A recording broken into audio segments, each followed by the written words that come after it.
Traditionally, one of the essential keys to the success of Star Trek has been its writing, and I'm happy to announce that we've upheld that tradition of great storytelling with the completion of Star Trek VI, The Undiscovered Country. Being one of the very, very last people ever to be associated with Star Trek, I can hardly take credit for it, but Gene Roddenberry created it 25 years ago, and clearly he has created something that stands with Conan Doyle's Sherlock Holmes and Tolkien's trilogy and a number of other great literary sagas, which range from science fiction to Victorian to fantasy to any number of genres.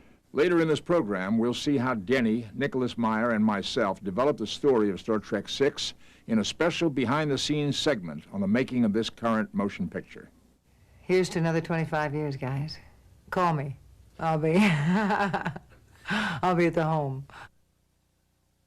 In Star Trek's 25-year history, the legend has brought with it volumes and volumes of information to define the world around which its characters interact.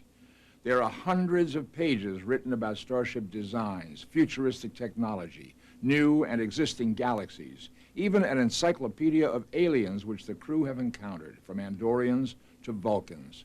A recently published book is entirely devoted to the Klingon language. For instance, if the character of Spock wanted to bid a fond farewell in Klingon, he'd say, "Yin tak edge, ye chip tak," or "Live long and prosper."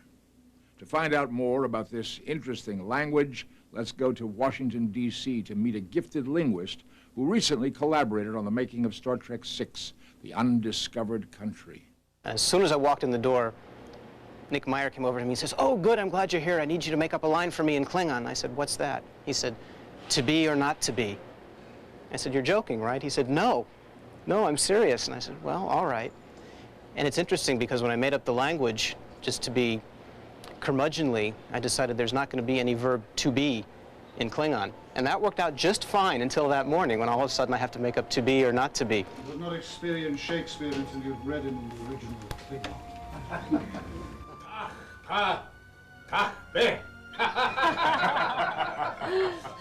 To be or not to be, that is the question which preoccupies our people, Captain.